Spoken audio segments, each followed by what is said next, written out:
అసలు మీకు ఇండస్ట్రీలోకి రావడానికి ఇన్స్పిరేషన్ ఎవరు? హీరో కృష్ణ గారు అంటే నాకు చాలా ఇష్టం. ఆయన్ని బాగా విపరీతమైన మిమ్మల్ని చిరంజీవి గారు అనేవాళ్ళట కదా. హెయిర్ స్టైల్ చిరంజీవి గారి లాగా నడవటం నరనరలో నాటుకుపోయి.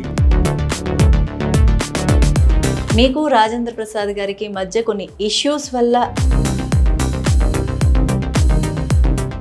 అంటే ఒక 1 year ఆ సినిమా రిలీజ్ కాలేదండి. ఆహా, ఎందుకంటే నా డెబ్యూ రిలీజ్కి ఎన్ని పాటలు పడాలో అన్న మాట ఎక్కువగా వింటూ ఉంటాం.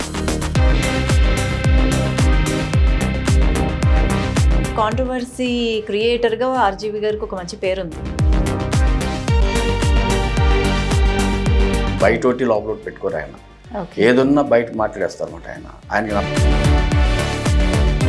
కానీ నా సినిమాలో సరికి వంగవీటి రంగ గారిని చంపింది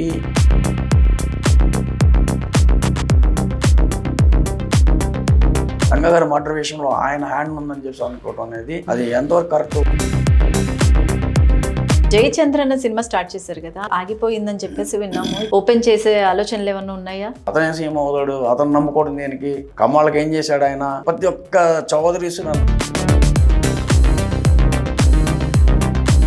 ఆస్తులమ్మే సినిమా చేసి అంత తెలివి తక్కువ కొత్తగా వచ్చే ఏ ప్రొడ్యూసర్లు చేయట్లేదండి. అసలు మీ క్వాలిటీ ఏంటి? మీ బడ్జెట్ ఏంటి? మీ మేకింగ్ ఏంటి? మీ యూనిట్ ఏంటి? అసలు ఏమంటే బాహుబలి మా సినిమా కంటే గొప్పదా?